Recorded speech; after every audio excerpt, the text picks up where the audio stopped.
with Luke 19, verses 11 to 27.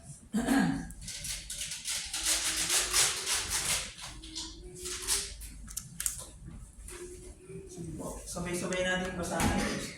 Wala sa screen. Ready? Read.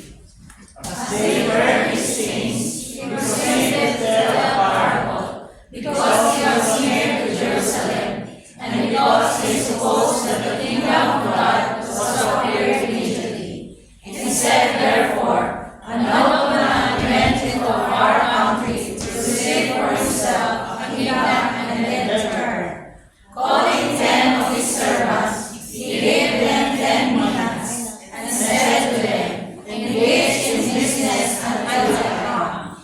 And he said, but these servants came and sent a delegation after him, saying, we do not want this man to reign over us. When we return, having received the kingdom, he ordered his servants to whom he had given the money to be called to him, that he might know what they had gained by doing business. The first came before him, saying, Lord, your mina has made 10 minas more. And he said to him, well done, good servant, because you have been faithful in a very little, you shall have authority over 10 cities. And the second came, saying, Lord, your mina has made 5 minas. And he said to him, and you are to be over 5 cities. Then another came, saying, Lord, where is your mina, which I gave away my handkerchief? For I was afraid of you, because you are a sinner man. You take what you did not deposit, and make what you did not sow. He said to him, I will condemn you with your own words. You wicked servant. You knew that I was a sinner man, taking what I did not deposit, and reaping what I did not sow. Why then did you not put my money in the bank? And I had nothing in my pocket collected with interest. And he said to those who stood by, take the mina from him, and we give it to the one who has 10 minas. And they said to him, Lord, he has 10 minas. I tell you that everyone who has, more will be given, but from the one who has not, even what he has will be taken away. But as for the enemies of mine, who did not want me to bring over them, bring them in there as rather than before. Let us all pray. Dear Heavenly Father, our Lord and our Master, we are thankful for this opportunity that you continue to give us to be free in worshiping you in spirit and in truth. For giving us a worship place where we could shout for joy, where we could sing our hearts out in praising your glorious name. We are thankful, we are grateful for the freedom that we could continue to study your words, could continue to enjoy the truths that comes from you. We are thankful and grateful, Heavenly Father. And as we study your words, dear God, for this afternoon, may your grace and mercy be upon us. May you lead us. May you guide us, Heavenly Father. May you be our teacher for this afternoon. May we all learn from you. May we understand the very valuable things that you want us to understand. And may we walk unto it for your glory, for the praising of your name. We are thankful and we commit everything to you and trust everything to you for this afternoon. May your name be praised alone. May all of us be humbled before you, and may your name be glorified. For you deserve all the glory, honor, and praise. This we pray, Heavenly Father, with the help of your Holy Spirit, in Jesus Christ's mighty name. Amen. We may all be seated.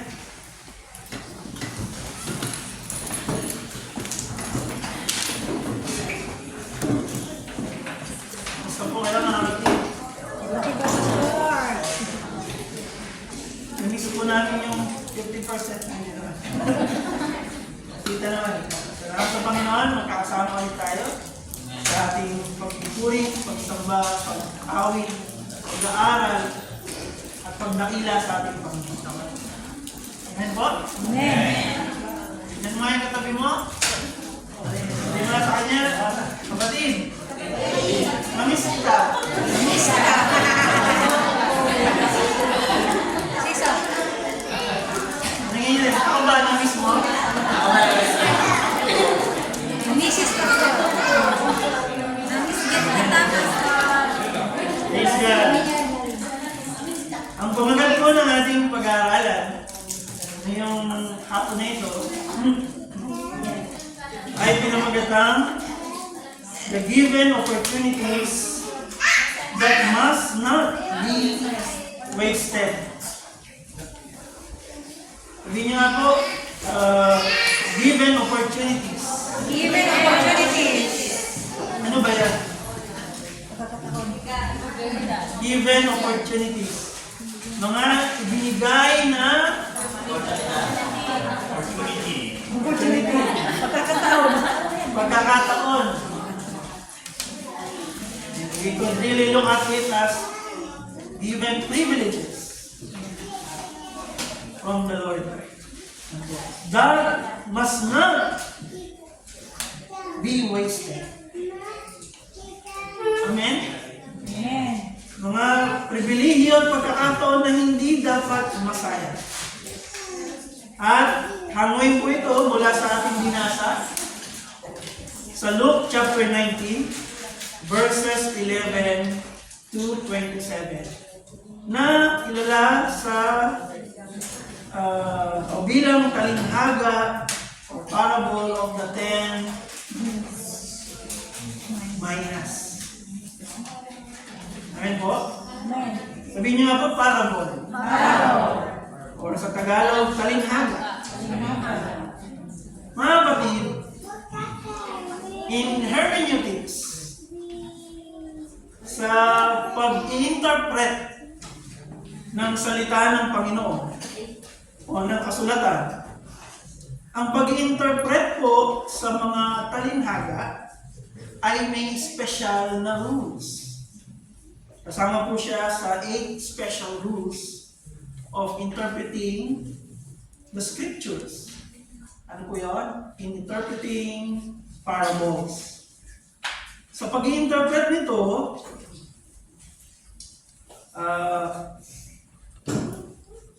the interpretation of the parables will always be related to the discussions at hand.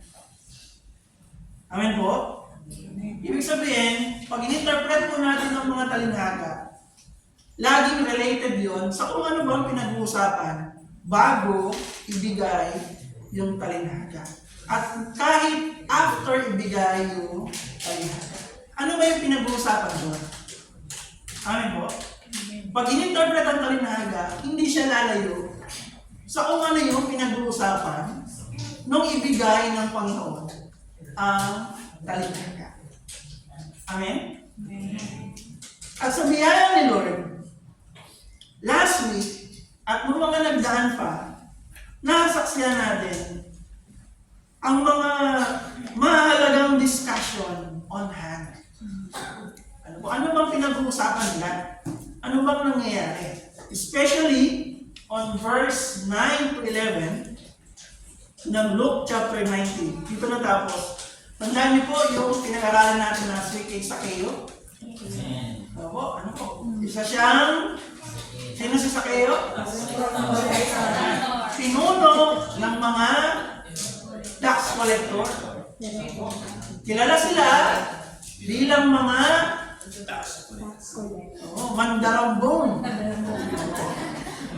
mga madadaya, mga mga naniningil ng higit sa nararapat. Sa mga colloquial terms natin ngayon, ganyan po talaga. Lalo na noon. Kasi noon, ngayon, meron na commission ng audit. Ano mo? So medyo hindi nakalata ngayon. Pero noon, talagang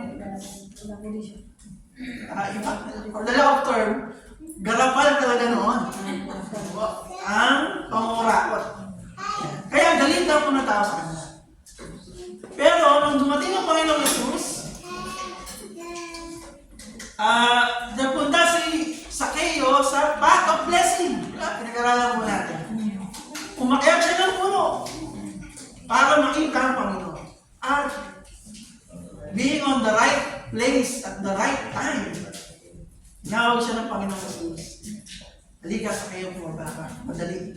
Kailangan tumuloy sa iyo. At nagtaasan yung mga ahig na kilay na. Kilay ko to sa... Kahit kakayanan din siguro ba? Dahil sabihin, bakit siya? Tumuloy sa tao yun, alam niyo makasalanan yun. And then, what did Christ said? Nakapatid, basahin mo natin ulit sa Luke 19, verse 9.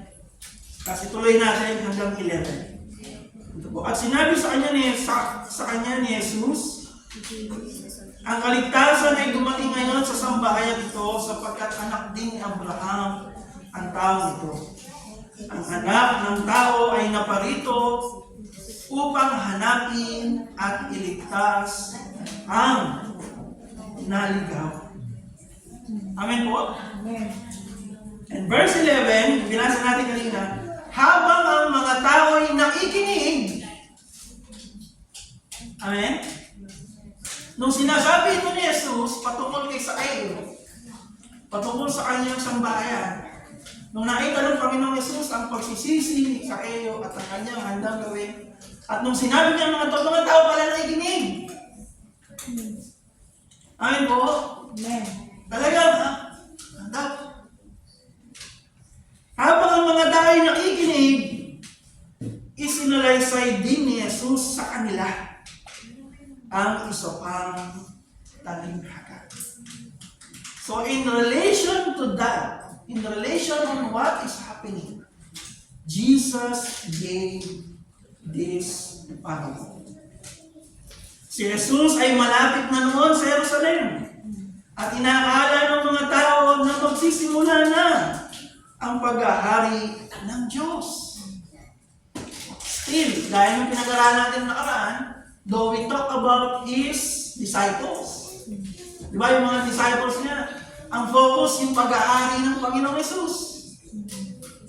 As taking the, rebuilding the kingdom of David. Yun ang focus ng mga apostles noon. Kasi nga, majority of the Israelites, yun ang focus nila. They focus on what they want. Ako?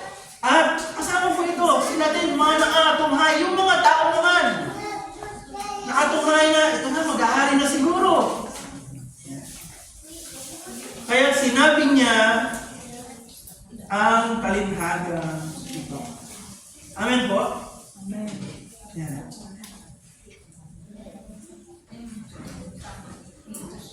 As everyone is listening to what is happening with Zacchaeus, Jesus gave this parable for everyone to see that they have an equal opportunity to be saved, just like Zacchaeus. The use of the parable in the ministry of Christ are very often. Madalas, gumagamit ang Panginoong Yesus ng kalinhagan. At, parang kami nila Pastor Joe, Pastor Dom, ako, kalimitan, paulit-ulit. Ano? Parang kanina, tinanong ko, tandaan niyo ba yung kwento ng 95 years old na babae? Ang sagot kanina, lagi po!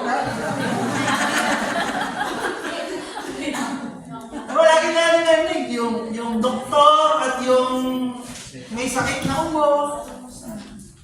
Tapos, marami mga talinaga lagi natin narinig. Tama po? Pero pagkaman inuulit-ulit, sometimes may different focus yung mga parables na yun, o yung mga talinaga, o yung mga illustrations na.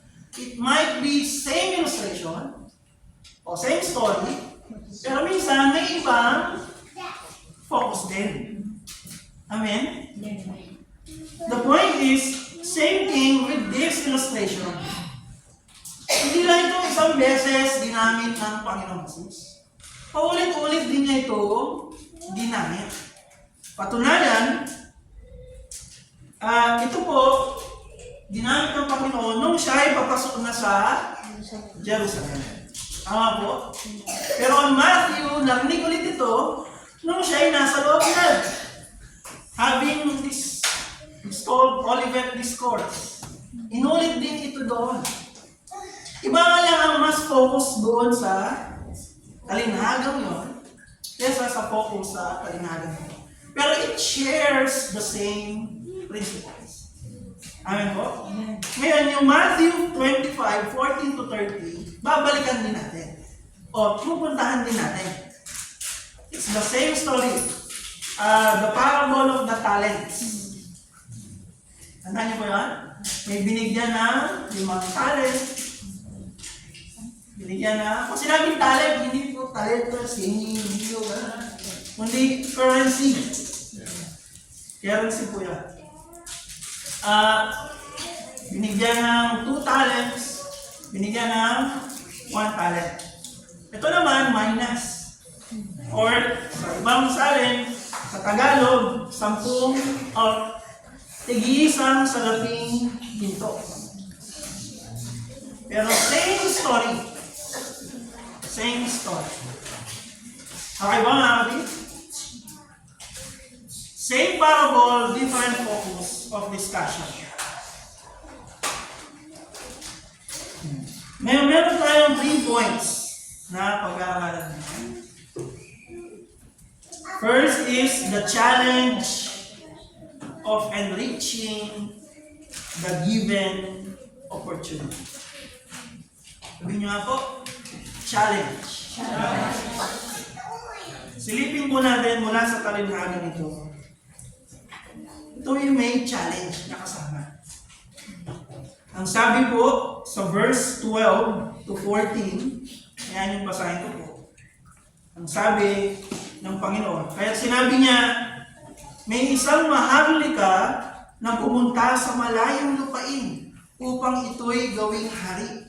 At pagkatapos nito, siya ay babalik.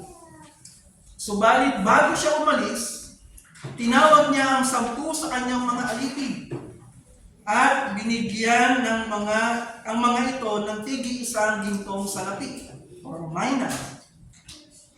Sinabi niya sa kanila, ipangalahan ninyo iyan hanggang sa aking pagbabalik. Ngunit, galit sa kanya ang kanyang mga nasasakupan. Kaya't nagsugo sila ng mga kinatawan upang sabihin sa kinaukulan, ayaw namin maghari sa amin ang tao iyon. Amen po? Doon sinimulan ang parable. Sabihin niyo nga ho, upang gawing hari. Upang gawing hari. Ang reference po nito, mga kapatid, noon po kasi, lalo na napakaraming bansa ang nasasakop ng Roman Empire, ang reference po, bago maging hari yung isang tao sa lugar na yon, pupunta siya sa Rome, sa Imperyo ng Roma, at doon siya kukoronahan bilang hari. Saka siya magbabalik sa kanilang lupain para maghari sa lugar na ito. So on that reference, doon sinimulan ng Panginoon ang talinhaga. Okay po? Same thing, Same thing with our dear Lord Jesus Christ. Amen? Ngayon, siya ay pumunta sa kanan ng Ama. At muling babalik. Amen po? And very exciting yung kanyang pagbabalik. Ngayon, dito sa talinhaga na ito, mga kapatid, bago siya umalis, may ibinigay siya sa mga alipin niya. At ito mga ibinigay niya, tig-isang salaping pilak na ginto, kailangan nila itong ipangalakan. Tama po? Kaya nung umalis ang Panginoon nila, they're expected na ipangalakal yun. Pero ano ang sitwasyon nung kaharian yon o nung lupain na yon nung umalis sa kanilang Panginoon? Ayaw ng mga tao na maghari ang Panginoon sa kanila. Amen? Ayaw nila. Ayaw nila sa taong iyon. Tanong, kung ikaw ang nasa sitwasyon na yon, magbi-business ka sa ngalan ng iyong Panginoon, paano mo yung gagawin? Ano po? Paano ka magbi-business kung ang pangalan dinadala mo ay business ng iyong Panginoon na kinaayawan ng mga tao? Ano kaya ang gagawin mo? Nakakapatid. Tanungin ko po kayo, kung kayo magbi-business, ano po? At kayo magtitinda, madali kayang itinda ang mga product na made from USA? Madali kaya? Pero, sa palagay nyo, maibibenta kaya yun, made from USA? Pwede po ano? USA. Ako, US to Signature. Celine. Dior. Yes, ba? Celine Dion. Ibig sabihin, maganda yung made from USA, pwede. Tama po? Eh kung made in Japan, lalo na, kasi kung Japan, matibay yun, Japan eh. Tama po, ano? Eh paano kung made from South Korea? Boy, K-pop. BTS. Pagpunta dito kay South Korea, paborito ng mga Pinoy. Eh what if yung produkto yung titinda mo is made from North Korea? No way. Kailangan mo itinda ito. Mga produkto from North Korea. Ano kaya gagawin? Napipicture niyo po? Mga produkto from Afghanistan. Mga products from Gaza. Now, it will be very hard. If you will sell something that people hates. Amen? At yun yung sitwasyon nung mga pinagbilinan nung taong iyon na gagawin tayo. Tinawag niya yung 10 servants niya, pinagbigyan ng tig-isang minas at sinabing, mag-business kayo kailangan palagay. It is very hard. Amen? Amen. Same thing with the servants of the Lord. Mga kapatid, if you are a servant of Jesus, we must have a very good understanding that we have been given a very challenging opportunity. Very challenging privilege. Yes, it is a privilege. But we must understand also the challenge. Amen po? Ang sabi sa John chapter 15 verse 20 to 21. John 15, 20 to 21.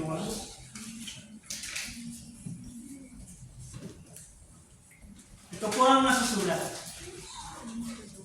Sabi ko po sa Tagalog. Alalahanin ninyo ang sinabi kong ito. Walang aliping nakakahigit sa kanyang Panginoon. Kung ako'y inusig nila, uusigin din nila kayo. Kung sinunod nila ang aking sinabi, susundin rin nila ang inyong sasabihin. Subalit ang lahat ng ito'y gagawin nila sa inyo dahil sa akin, sapagkat hindi nila kilala ang nagsugo sa akin. Amen. You are a servant of Christ. By the grace of God, you are upholding this blessed opportunity. And we must understand that this privilege, this opportunity, has challenges that can only be overcome by the grace of God. Amen po? Kailangan unawain natin yun. Kailangan alamin natin, naiintindihan natin ano yung lalakaran natin. It is not a walk in the park. Mga kapatid. Kung maunawaan natin, kung ako'y inusig nila, sabi ng Panginoon, uusigin din nila kayo. Kung ako'y nilapastangan nila, kalapastanganin din nila kayo kasi walang alipin na mas hihigit kaysa Panginoon. Amen. Amen po. If you're embracing this opportunity, this privilege, challenges must be faced. And we are not to back down on these challenges. Dahil sinabi rin ng Panginoon, nagtagumpay na siya. So we could have that victory because of Him. Amen. Pero we are not to back down and we are not to avoid challenges because it is really there. Andyan talaga. Kung namumuhay ka bilang mananampalataya niya, may challenges talaga. Kung gagawin mo ang ipinagagawa niya sa iyo, may challenges talaga. It is really there. Wow. Tingnan po natin, 2 Timothy chapter 3, verse 1 to 6.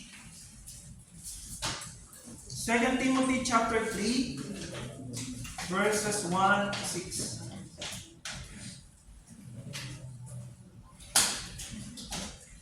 Kita po natin.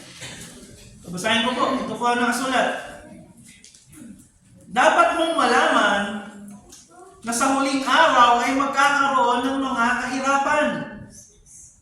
Ang mga tao ay magiging makasarili, sakim sa salapi, palalo, mapagmataas, mapagsamantala, suwain sa magulang, walang utang na loob, at lapastangan sa Diyos.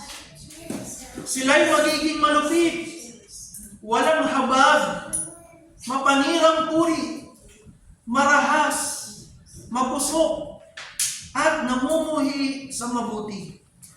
Sila'y magiging mga taksil, pabaya, mayabang, mahilig sa alayawan, at walang pag-ibig sa Diyos.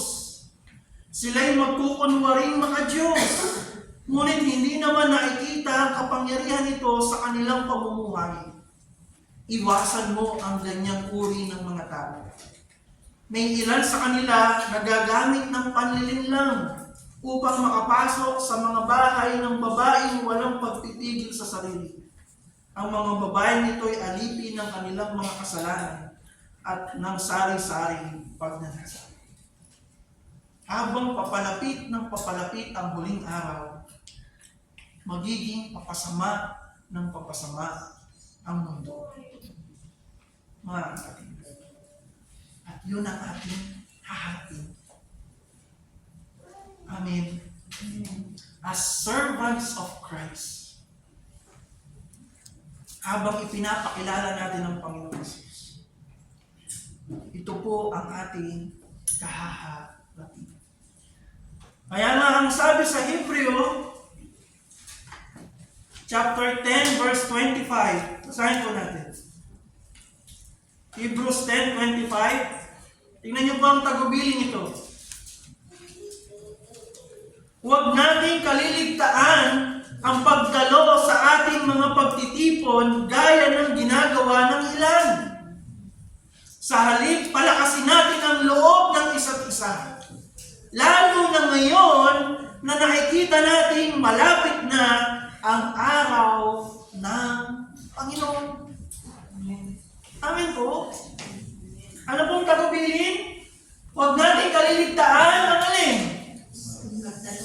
Pagdalo sa pagtitipon. Bakit? Dahil dito sa mga pagtitipon na ito, dito tayo lalong napapalakas ng Panginoon sa pamamagitan ng isa't isa. Everyone is being used by the Lord to strengthen one another. As we face, habang minarap natin ang papalapit na araw ng Panginoon, at habang papalapit ang araw ng Panginoon, pasama ang mundo. Amen po? That's why ang mga gawain ng ating church is very important. To strengthen one another as we face these challenges. Because we really have challenges before us sa biyaya ng Panginoon. Basahin din po natin ang 2 Timothy chapter 4, verse 1 to 5. 2 Timothy chapter 4, verse 1 to 5. Ito po ang nakasulat, mga kapatid.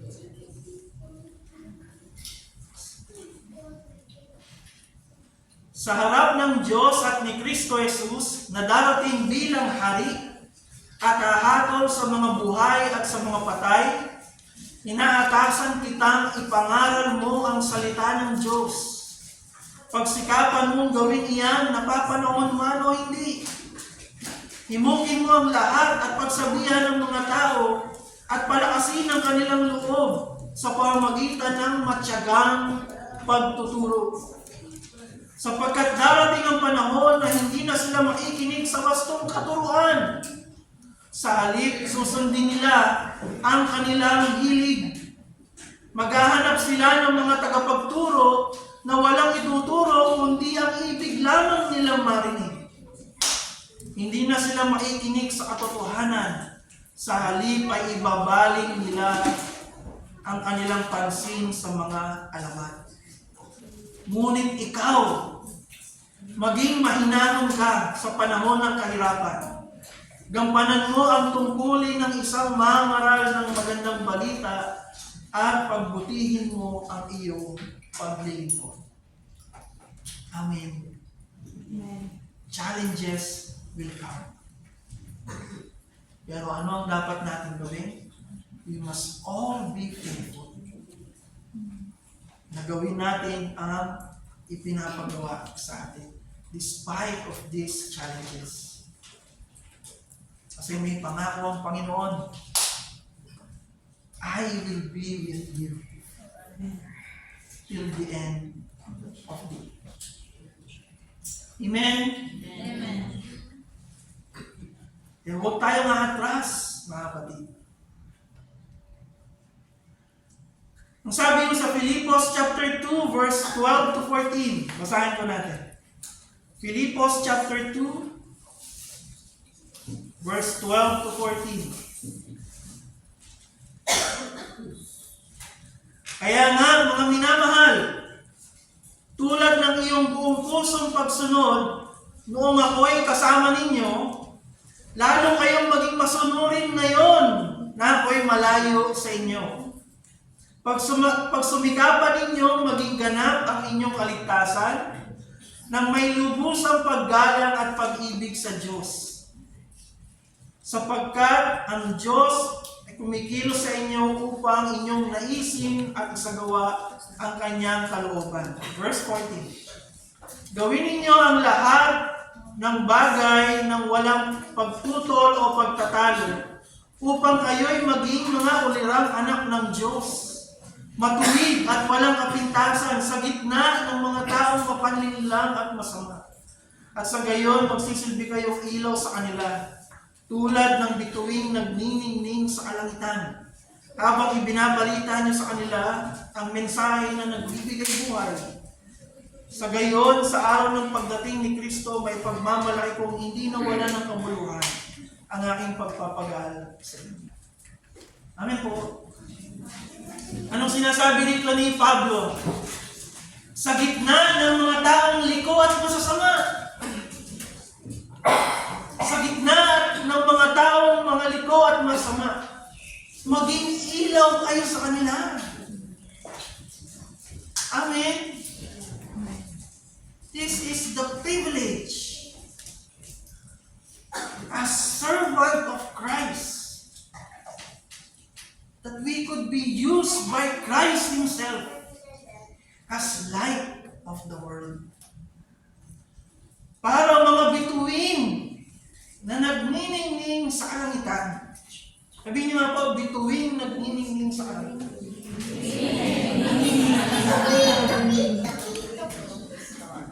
Ano po ibig sabihin nun? Hindi yun, bayo wicked, hindi yun,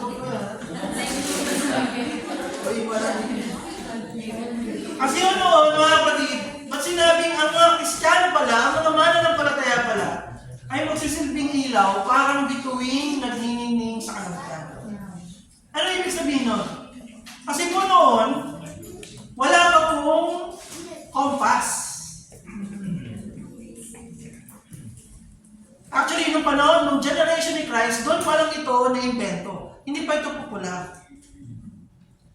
So, nung panahon noon, yung mga manlalakbay sa disyerto, pag nakita yung disyerto, puro buhangin lahat.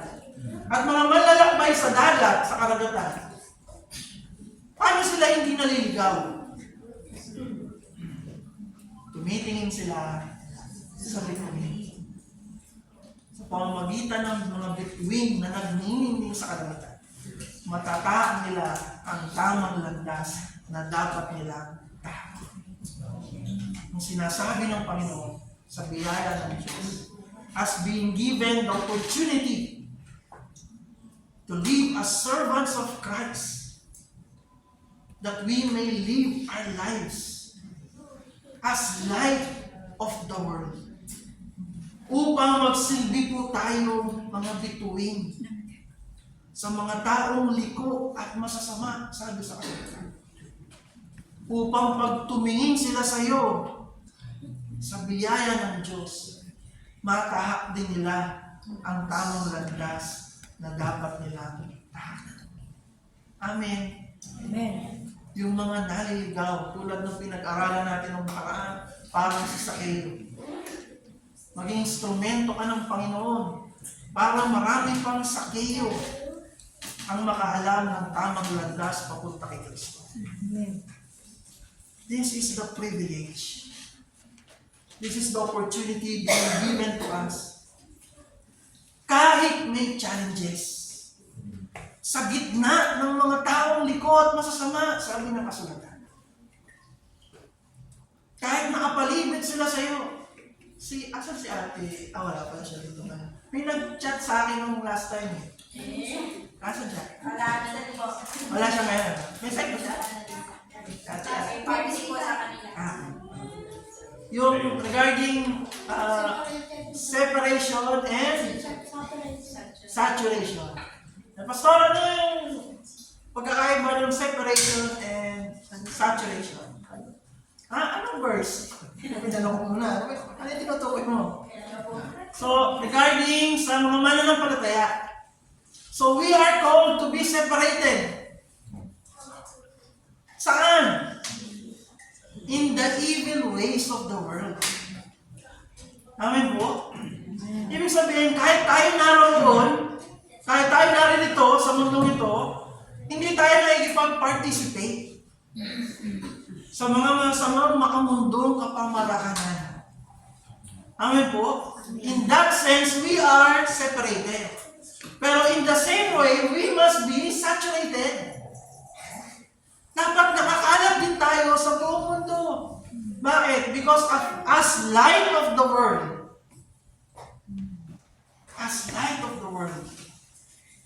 we should be like stars for them. We should be instruments for them. Upang maging kagamit-gamit tayo nang sa ganon yung mga naliligaw sa mundong ito, maging instrumento tayo para mailapit natin sila sa Panginoon. Amen po. We are called to be separated and saturated at the same time. Biyaya nila. Tuwing kailan yun ito, ha? Ganda po yun. Praise the Lord. Amen po, mga kapatid. There are challenges. Kasi nandito tayo sa mundong ito. At ito po ang task na binibigay sa atin ng Panginoon. Pero we are to be faithful sa pagkakatawag sa atin. Pangalawang point,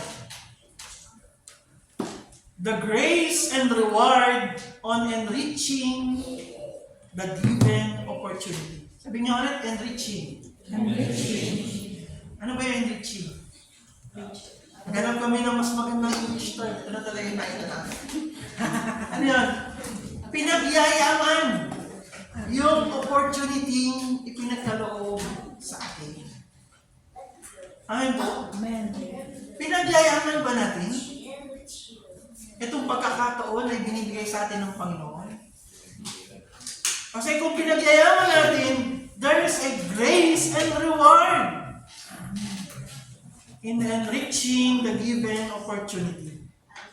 Basahin po natin ulit ang Luke chapter 19, verse 15 to 19. Sa screen. When he returned,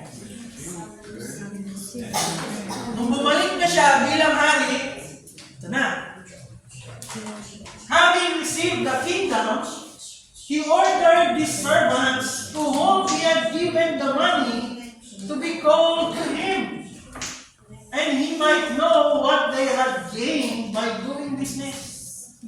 Gusto makita ng hari, anong ginawa nitong mga aking alipin, aking mga servants, sa ipinagkatiwala ko sa kanila? The first came before him, saying, Lord, your mina has made 10 minas more. Naging 11. Ako, tumubo ng 10. Ano sabi? And he said to him, well done, good servant. Because you have been faithful in a very little, you shall have authority over 10 cities. Maligaya ba ang Panginoon? Maligaya po siya? Amen. And the second king, saying, Lord, your mina has made 5 minas. And he said to him, you are to be over 5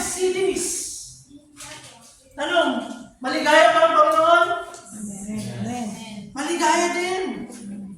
Bumaba pa yung kaligayahan niya? Hindi.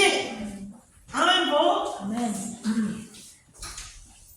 Then another came saying, Lord, here is your mina, which I kept laid away in a handkerchief. Tinago niya sa panyo.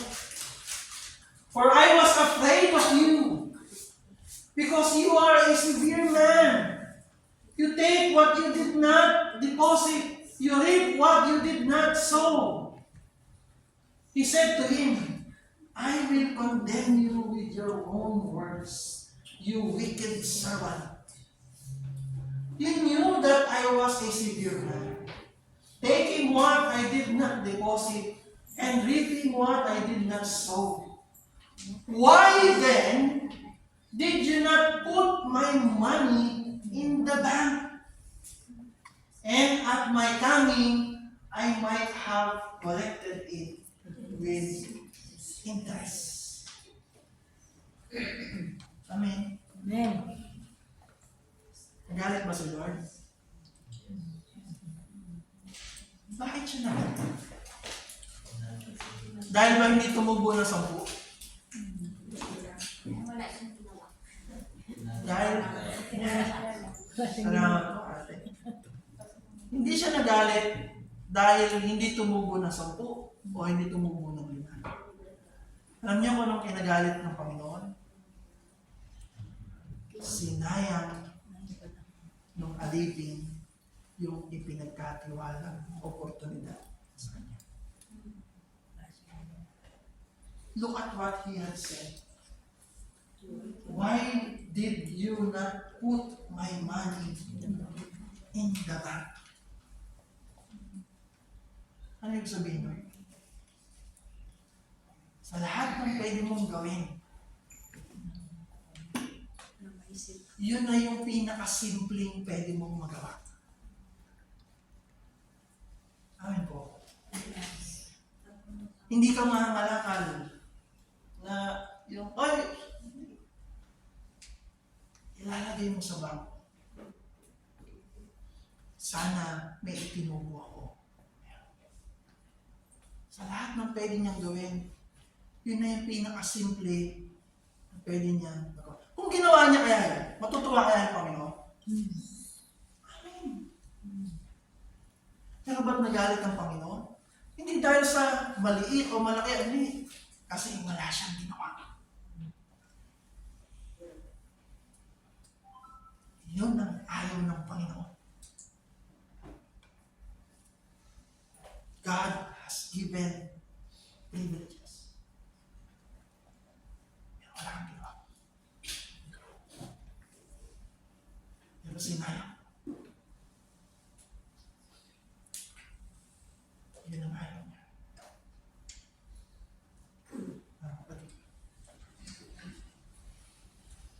And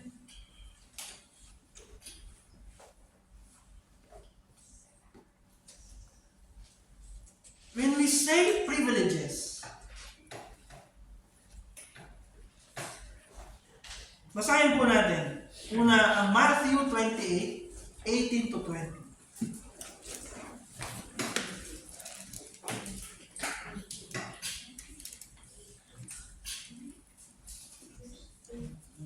Matthew 28:18 to 20.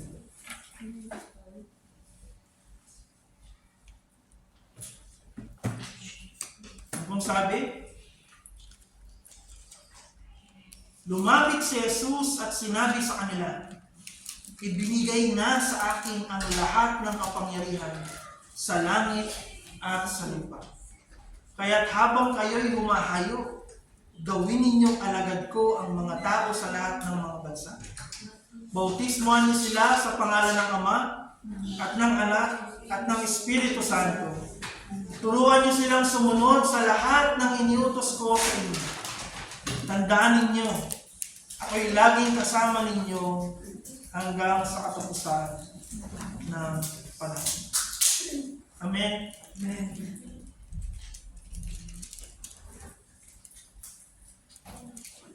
Mga kapatid,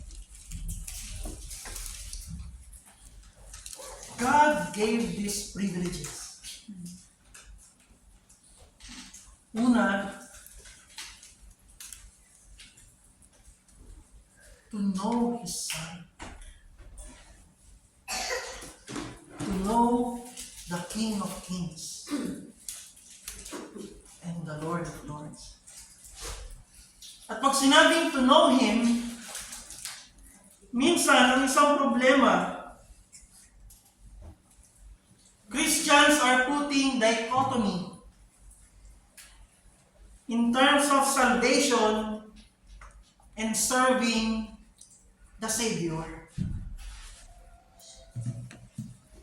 It's not a separate thing. Mahaba. Kung ikaw ay masisave, then we are privileged to serve our Savior. Amen po? Those are not two things. Dahil na-save ka, purihin ng Panginoon. You are now a servant of the Lord. Sa grasya ng Diyos. Hindi yung, okay lang na hindi na ako mag-serve, na-save na naman ako eh. Those are not separate things. Amen po? Amen. Kahit hindi na ako pumunta doon, kahit hindi ko na gawin to, kahit basta ang mahalaga, may relation ako kay Lord. Basta ang mahalaga, saved na ako. Then you got it wrong. Because that's not how it is. Being saved is being given the great privilege to serve the Savior. Amen. Amen. And God is equally, by His grace and mercy, sa biyaya ng Diyos, is given opportunity for people to know the Savior. That they may become servants of the Savior. And if a person will be a servant of the Savior, if a person will be saved, sabihin niyo nga po, saved. Saved by His grace and not by our works. Ano po?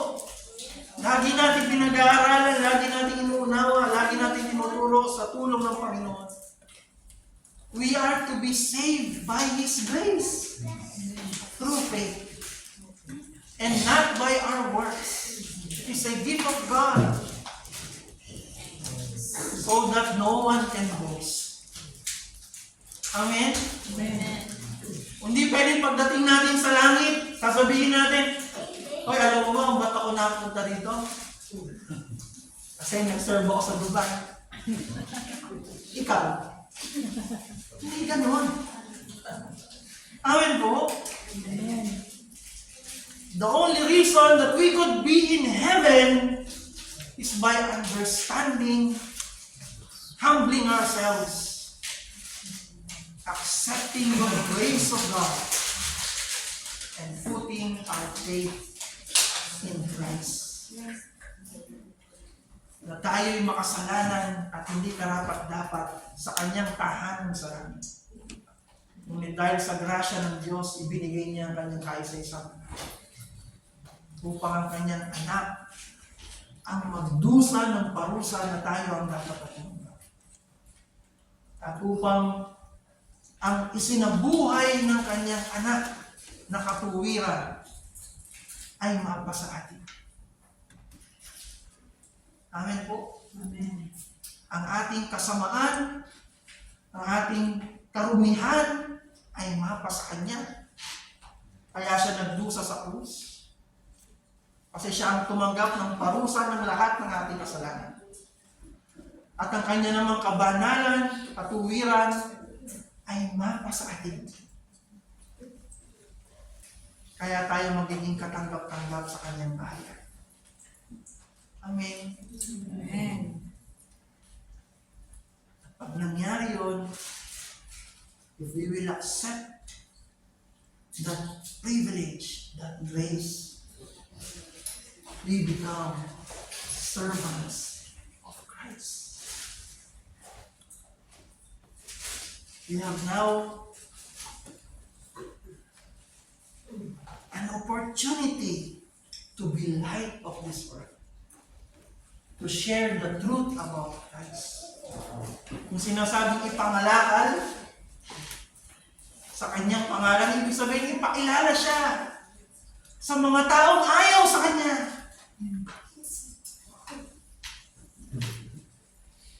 Dali ng mabuting balita sa mga taong namumuhay sa Diyos. Anong namumuhay? Kasi mas gusto nilang mamuhay sa paraang gusto nila kaysa mamuhay ayon sa kalooban ng Diyos sa kanila. Amen po. We have that privilege to bring the good news of salvation unto them. Ipaunawa sa kanila na ang buhay na labag sa kalooban ng Diyos ay magdudulot ng walang hanggang kaparusahan at walang ibang tanging kaligtasan kundi pananampalataya lamang sa kanyang pangalan. We have that privilege. Ang tanong, what are you going to do with that privilege?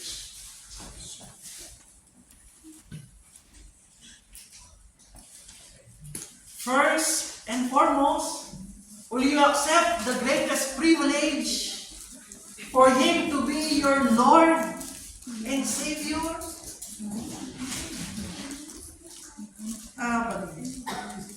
Kasi doon po yun magsisimula.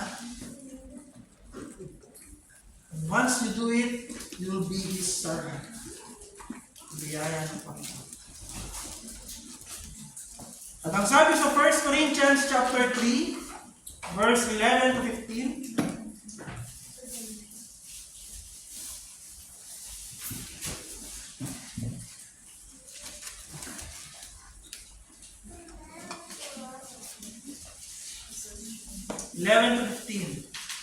tingnan niyo po.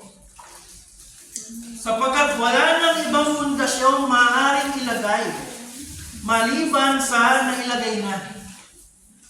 Walang iba kundi si Jesucristo.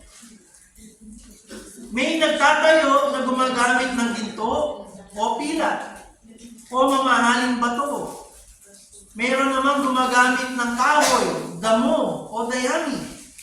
Makikilala ang uri ng gawa ng bawat isa sa araw ng paghukom, sapagkat mahayag sa pamamagitan ng apoy kung anong uri ang ginawa ng bawat isa. Kung ang itinayo sa ibabaw ng pundasyon ay hindi masunog, tatanggap ng gantimpala ang nagtayo noon. Ngunit kung masunog naman, mawawalan siya ng gantimpala. Gayunman, maliligtas siya, kaya lang ay para siyang nagdaan sa apoy. Amen? Ito po ang mangyayari. Sa araw na ang mga mananampalataya ay i-judge.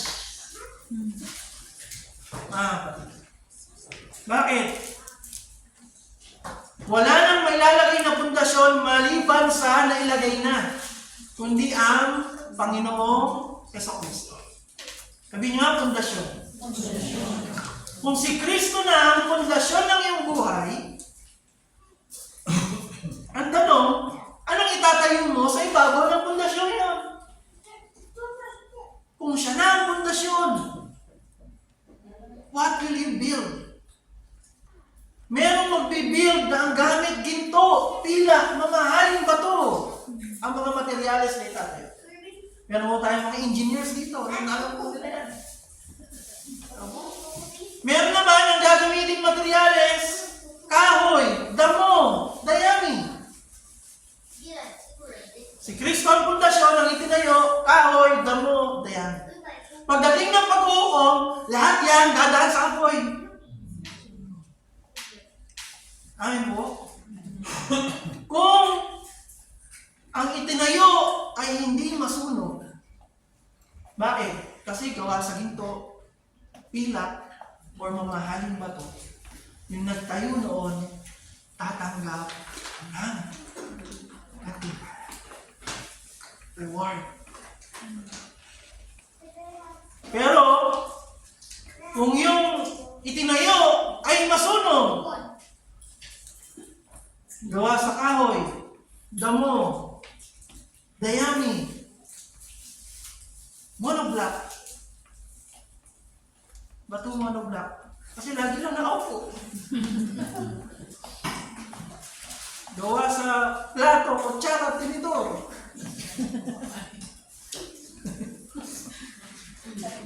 At yun ay masunog. Mawawalan siya ng gantimpala. Maliligtas siya, pero parang nakatakas lamang sa akin. Amen po? Nakita na ba kayo na nakatakas sa apoy? Hindi pa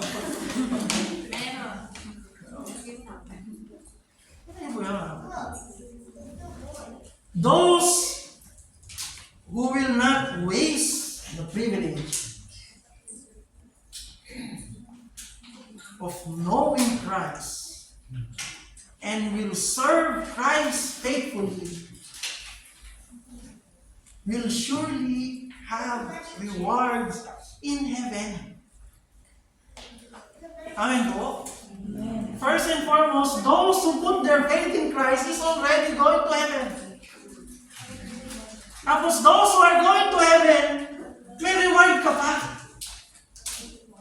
Kung pinagbuti mo ang ipinagkatiwala ng Panginoon, may reward ka pa. Ano yung reward? 2 Timothy chapter 4, verse 5 to 8. Silipin po natin. 2 Timothy chapter 4, verse 5 to 8.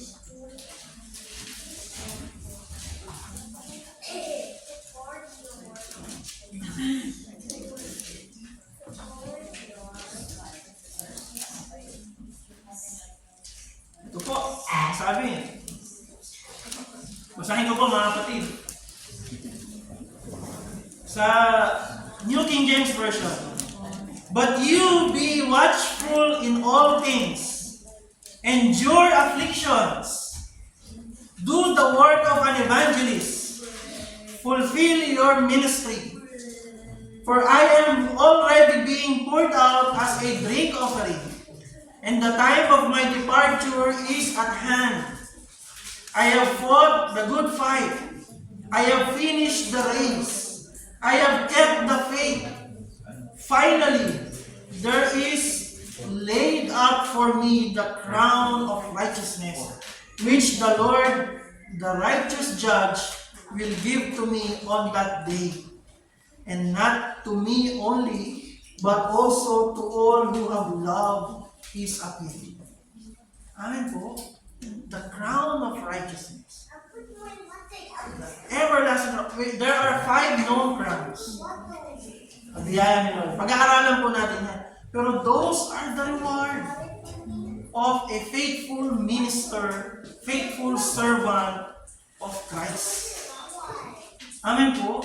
If we will be faithful, we will receive this reward as we go to heaven. As we go to heaven. Pwede natin itanong, Pastor, pupunta na akong langit, patanin ko pa yung reward? Di ba, pwede ba maganda na sa langit, patanin ko pa yung corona doon? Anin nga ba natin? Ang sabi sa Pahayag, chapter 4, Revelation 4, 9 to 11.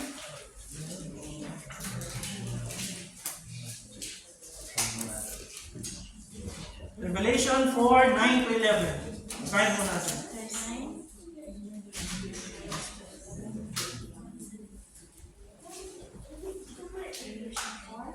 Revelation, Pahayag 4, 9 to 11. Basahin mo po sa Tagalog. Ito po ang nasusulat, mga kapatid. Pakinggan po ninyo ako. Tuwing umaawit ng papuri Parangal at pasalamat ang apat na buhay na nilalang sa nakaupo sa trono na nabubuhay magpakailanman. Ang 24 na pinuno naman ay nagpapatira pa sa harap ng trono at sinasamba ang nakaupo doon, ang nabubuhay magpakailanman. Inaalay nila ang kanilang korona sa harap ng trono at sinasabi, Aming Panginoon at Diyos, karapat-dapat kang tumanggap ng papuri, karangalan, kapangyarihan, sapagkat ikaw ang lumalang sa lahat ng bagay. At ayon sa iyong kagustuhan, sila'y nilalangmot, pinapanatili. Amen po. Para saan daw po yung corona? The sole purpose of the crown as our reward, pagdating sa langit, we are to offer it as our worship to God. Amen. It is for His glory. Pagdating sa langit, hindi tayo magyayabangan, ay mas maraming diamante ng aking crown kesa sa iyo. No. It is not for your glory. It is for the glory of God. Amen.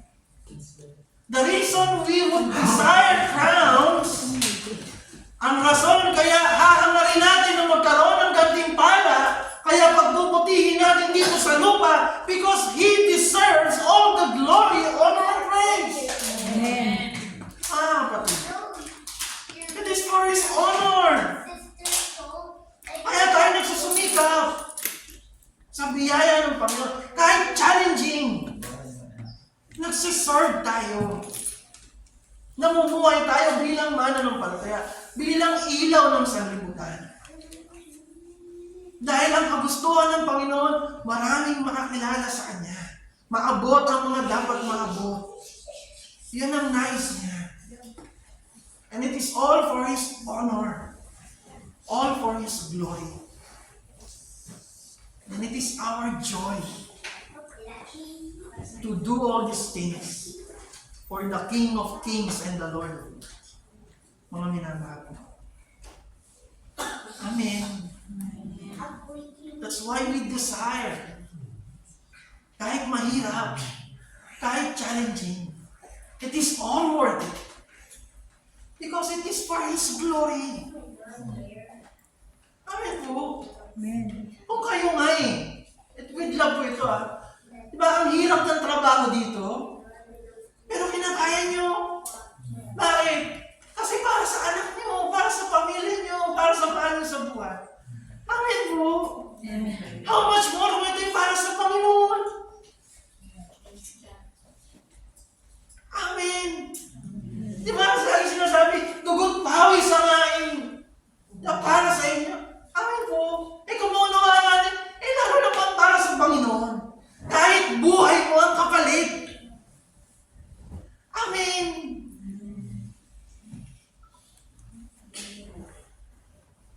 If we would understand these things by His grace,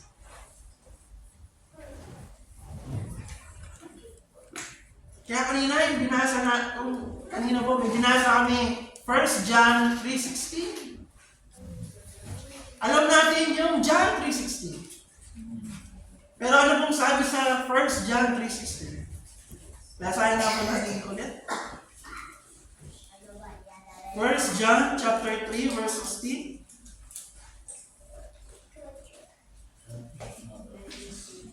Dahil dito natin nakikilala ang tunay na pag-ibig. Inialay ni Kristo ang kanyang buhay para sa atin. Kaya dapat din natin ialay ang ating buhay para sa kapatiran. Amen? Amen. Teka lang, pastor. Stop mo.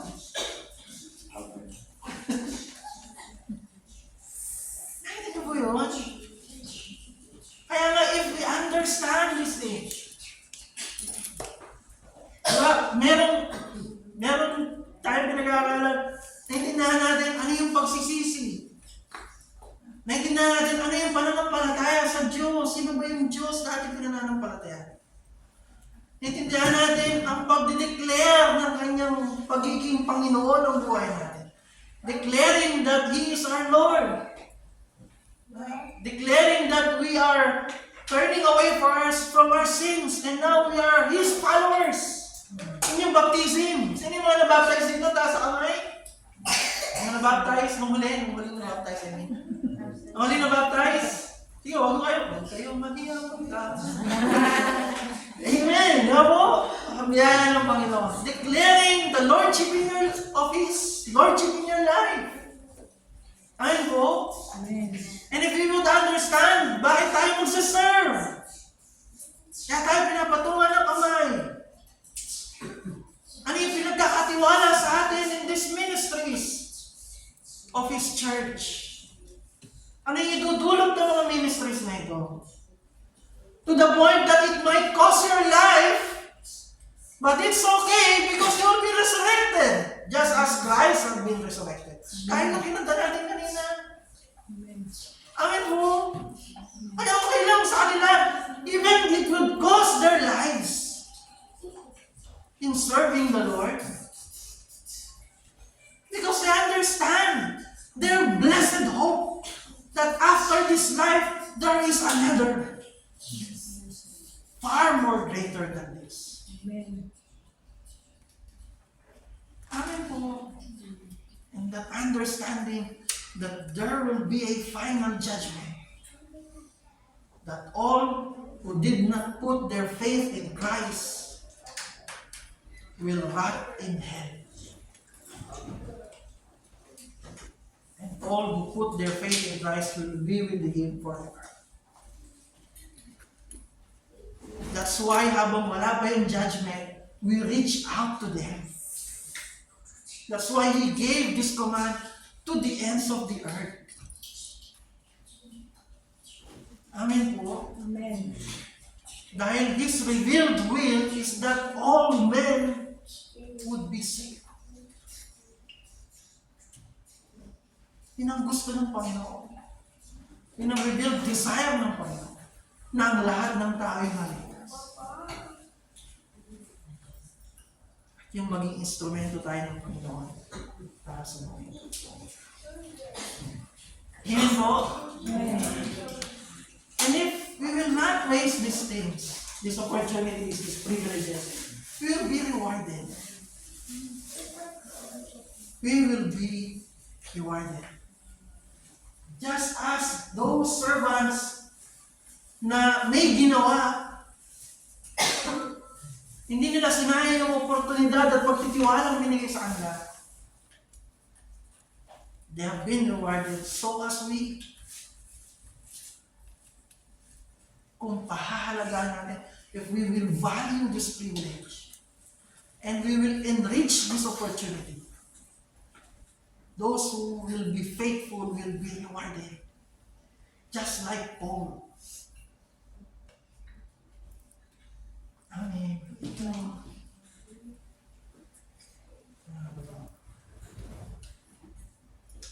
And the third and last point, there will be punishment for those who waste the opportunity. Sabi sa verse 24 to 27, and he said to those who stood by, take the mina from him, and give it to the one who has 10 minas. And they said to him, Lord, he has 10 minas. May 10 na siya, ba't ibibigay mo pa yung... Ano sabi ng Panginoon? I tell you that to everyone who has more, or who has, read mo po, I tell you that to everyone who has, more will be given. But from the one who has none, even what he has will be taken away. But as for these enemies of mine who did not want me to reign over them, bring them here and slaughter them before me. Bakit? Hindi po yun. There will be punishment. First, for those who waste the opportunity, those who has not, whatever they have, it will be taken from them. Ano ibig sabihin nun? Tingnan po natin sa Matthew 25:28 to 30. Matthew 25:28 to 30.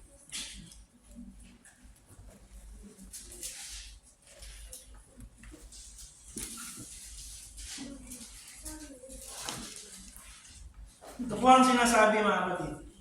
Matthew 25:28 to 30. Pabasahin ko po sa Tagalog. Kunin ninyo sa kanya ang 1,000 salaping ginto at ibigay sa may 10,000 salaping ginto. Sapagkat ang mayroon ay bibigyan pa at mananagana. Ngunit ang wala, kahit ang kakaunting nasa kanya, ay kukunin pa. Itapon ninyo sa kadiliman sa labas ang walang silbing taong iyan. Dooy magnanangis siya at magngangalit ang kanyang mga bibig. Amen. Amen. Again, we are talking about this great privilege. Ano yun? It is to know our Savior and to serve our Savior. Hindi siya dichotomy. Magkasama po. If you would know Him, if you will put your faith in Him, you'll become His servant. Amen po. Ano yung tinutukoy dito na He who has not? He who has not acknowledge Christ as Lord. He who has not given value on this privilege, that they may know Christ as their Lord and Savior. Sila na hindi kumilala sa pagkakataon na ito at nagsayang ng pagkakataon na ito. Kahit yung inakala nilang nasa kanila, kukunin pa. Basahin po natin. John chapter 3, verse 16 to 21.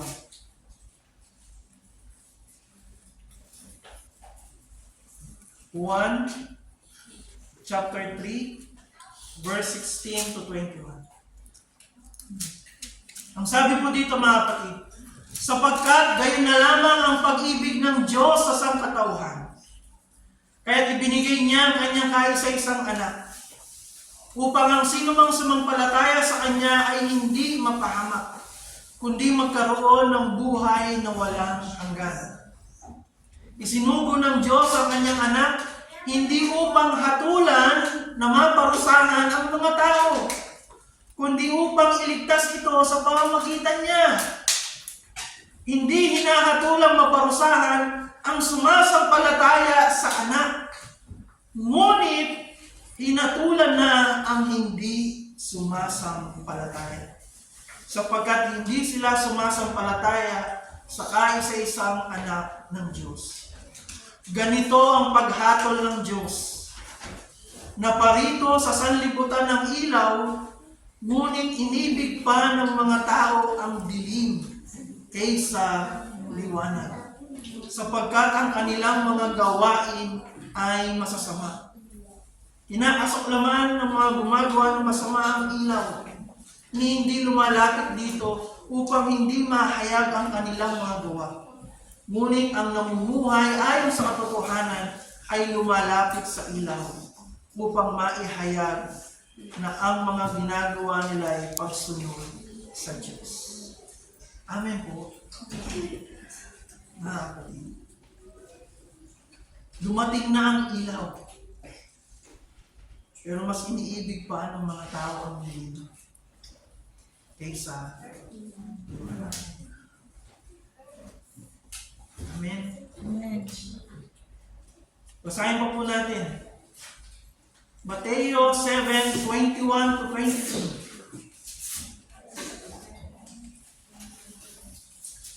Matthew 7:21 to 23. Sabi po, Hindi lahat ng tumatawag sa akin, Panginoon, Panginoon, ay papasok sa kaharian ng langit, kundi ang mga tao lamang na sumusunod sa kalooban ng aking Ama na nasa langit. Sa araw ng paghukom, marami ang magsasabi sa akin, Panginoon, hindi po ba kami ay nagpahayag ng mensahe mula sa Diyos, nagpalayas ng mga demonyo at gumawa ng mga himala sa inyong pangalan? Ngunit sasabihin ko sa kanila, hindi ko kayo nakikilala. Lumayo kayo sa akin, kayong mga gumagawa ng kasamaan. Amen. Amen. If a person doesn't have a true relationship with Christ as his Lord, as his Master, as his Savior, then he missed the whole thing. Kahit yung inaakala pa niyang nasa kanya will be taken away and will be given to those who has. Amen. Amen. Kaya na sinabi sa Matthew, siya'y dadalhin sa kadiliman at magngangalit ang kanyang mga in reference on hell. Why? Because they were given a privilege, an opportunity to know who Christ is, to know what He has done, to understand His true standing before God. We have given this opportunity, makilala natin ano nga ba ang kalalagayan natin sa harapan ng Diyos. At sino nga ba ang Diyos? Sino ang kanyang anak? Ano ang kanyang ginawa?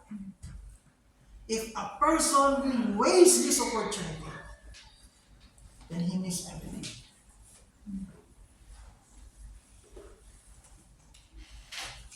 He missed everything.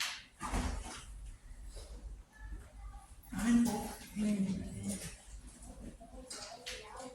That is why we should not miss it. We should not miss it. That is why the church, by the grace of God, is appealing to all men and women. This is the truth about Christ that we should not miss. Kaya tayo humahayo. Kaya tayo namumuhay ayon sa kalooban ng Diyos. Kaya tayo sumusunod. Kaya natin ipinahayag. Kaya natin ipinapatotoo ang katotohanan tungkol kay Kristo. Kaya tayo naglilingkod.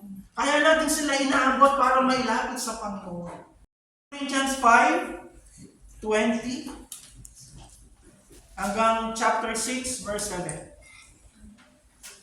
2 Corinthians chapter 5, verse 20 hanggang chapter 6, verse 7. Ito po ang nasusulat, mga kapatid. Kaya nga, kami ay mga sugo ni Kristo. Ang Diyos mismo ang nakikiusap sa inyo sa pamamagitan namin. Kami nakikiusap sa inyo alang-alang kay Kristo. Hayaan ninyong maging kaibigan kayo ng Diyos. Hindi nagkasala si Kristo, ngunit dahil sa atin siya itinuring na makasalanan upang sa pamamagitan niya ay maging matuwid tayo sa harap ng Diyos.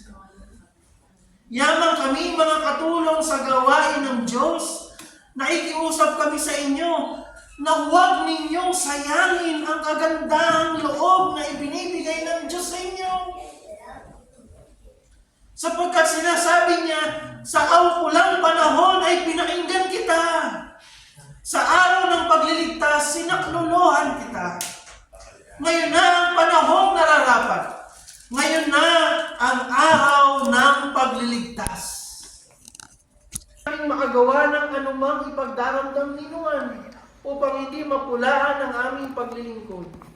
Sa halip, sinisikap namin sa lahat ng paraan na pailalang kami lingkod ng Diyos sa pamamagitan ng matyagang pagtitiis sa lahat ng uri ng kahirapan, kapighatian at kagipitan. Kami hinahagupit, ibinibilanggo at binubugbog. Naranasan aming magtrabaho ng labis at di matulog magdamag at di kumain ng ilang araw. Namuhay kami ng malinis, may kaalaman, pagtitiis at kabutihan upang ipailalang kami lingkod ng Diyos sa patnubay ng Espiritu Santo sa pamamagitan ng aming tapat na pag-ibig, tapat na pananalita at kapangyarihan ng Diyos. Pagiging matuwid ang siya naming sandata, panlaban at panangga. Amen po. Mga kapatid, bago nagkaroon ng mga churches dito sa disyerto, dito sa Middle East, sa ating panahon, marami ang nagsakripisyo. Marami ang nagtiis. If we are enjoying this now, by the grace of God, we must understand, many have given their lives, their dreams, to follow the will of God. And now we are here. Now it's our turn. Now it's our opportunity. Let us not waste it. Amen. Kung naririnig mo ito ngayon, narinig mo to dahil may mga nagsakripisyo para marinig mo ito. Now it's your turn. Are you going to waste it or to value it? Kapatid. Hindi aksidente na narito ka. Tanda mo ba kung sino nag-invite sa'yo? Tanda mo kung sino yung mga nagsakripisyo para sa'yo sa biyaya ng Diyos? Sino yung nagmalasakit sa'yo? Kasi they want to follow Christ. Now it's your turn. Are you going to value it? Sabi ng talata, we pray that we will not waste it. Huwag natin sayangin ang pagkakataong ibinibigay ng Diyos. Isaiah 55, verse 6 to 7. Isaiah 55, verse 6 to 7. Ano pong sabi, mga kapatid? Ito po ang nakasulat. Hayaan mong basahin ko po para sa inyo. Isaiah 55, verse 6 to 7. Ang sabi po, hanapin mo si Yahweh habang siya'y matatagpuan. Ulitin ko po hanapin mo si Yahweh habang siya'y matatagpuan. Manalangin ka sa Kanya habang siya'y malapit pa. Dapat nang talikuran ang mga gawain ng taong masasama. At dapat magbago ng pag-iisip ang taong liko. Sila'y dapat manumbalik at lumapit kay Yahweh upang kahabagan. At mula sa Diyos makakamit nila ang kapatawaran.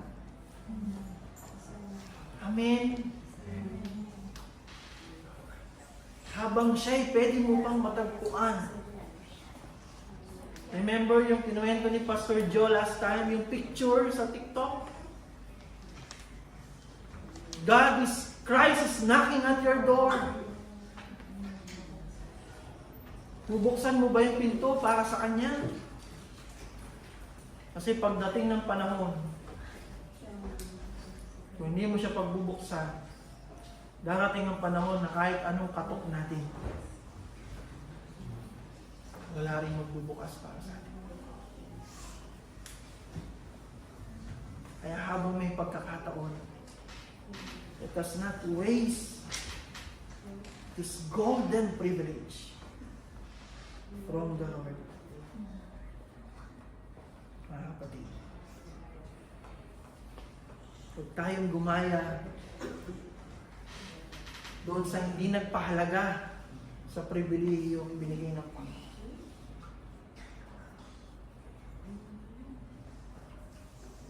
Yung hindi nagpailalim sa kalooban ng Panginoon. Tapos mas pinili niya na sundin yung gusto niya. Yung sasundin ang nais ng Panginoon sa buhay niya.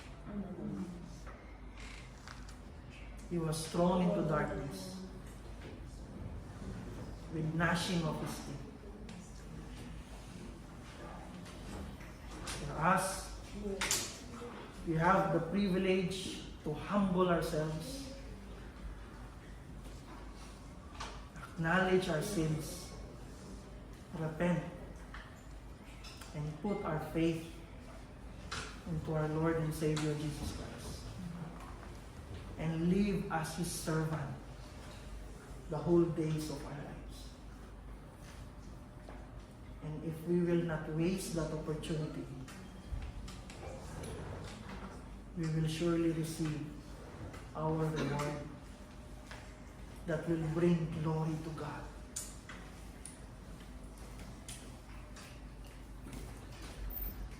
For our conclusion,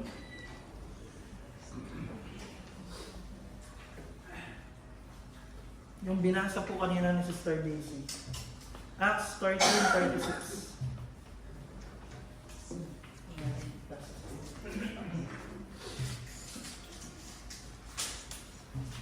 Tingnan po. Sabi po dito, for David, after he had served the purpose of God in his own generation, he fell asleep and was laid with his fathers and saw corruption. Sa Tagalog, si David, nung may sa katuparan na niya ang kalooban ng Diyos sa kanyang henerasyon, siya ay namatay. At ang kanyang katawan ay nabulok. Amen po. Ang testimonya ng Diyos patungkol kay David, bago siya namatay, he had served the purpose of God in his own generation. Bago namatay si David, he had served the purpose of God in his own generation. Darating ang panahon, haharap tayo lahat sa Panginoon. And we pray na pagharap natin sa Diyos, that God could also say na ang mga anak kong ito, bago sila namatay, they have served my purpose in their own generation. Amen. Masabi ng Diyos na nagampanan natin ang dapat nating magampanan sa henerasyon natin na ito. Na ingatan natin ang dapat nating ingatan. Na paglabanan natin ang dapat nating paglabanan.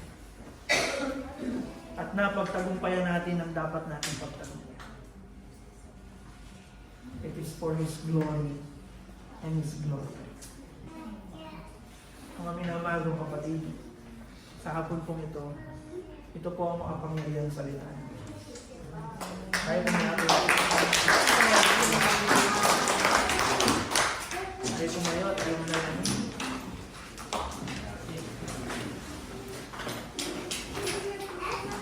Let us pray.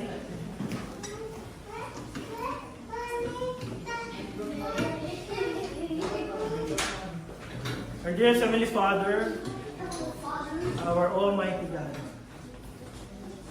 lover of our soul, the one who gives purpose in our lives. Panginoon, sa hapon pong ito, tunay nga na nagpapasalamat po kami sa pribilehiyo na malaya kaming nakakapagtipon sa iyong grasya, sa inyo pong habag, sa pamamagitan ng iyong church, Patuloy mong mahubog ang iyong mga anak. Patuloy mong mahubog ang iyong mga abang lingkod, Panginoon. Patuloy mong magamit ang isa't isa upang palakasin ang bawat isa. Nang sa ganon aming maharap ang mga hamon na kailangan namin harapin habang isinasakatuparan namin ang kalooban mo sa aming henerasyon. Maraming salamat po. Tunay, Ama, na wala kaming pwedeng ipagmalaki na kahit ano pa man. It is all by your grace and your grace. Nagpapasalamat po kami sa hapon na ito. Tulungan mo nawa kaming lahat na ang salita mo ay amin ngang maunawaan ng naayon sa iyong kaloob. Ama, wala po kaming magagawa sa sarili naming kakayahan at karunungan lang. Kahabagan mo nga po nawa kami. Nawa namin ito at may sa buhay para sa ikararangal ng pangalan. Maraming salamat po, aming Amang Diyos. Pagpalain mo po ang iyong iglesia. Pagpalain mo po ang bawat isang narito.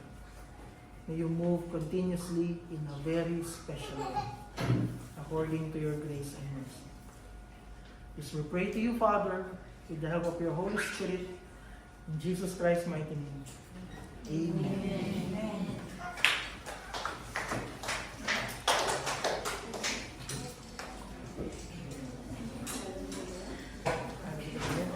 Yo, mga kapatid, hindi siya tayo.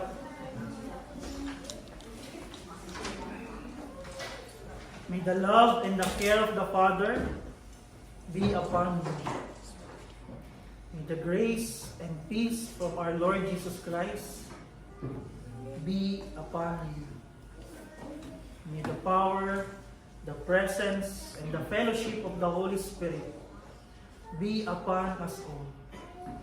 And together, as one family, as His church here in Dubai, let's declare wherever God might bring us, that to Him alone is the glory, honor, and majesty, now and forevermore.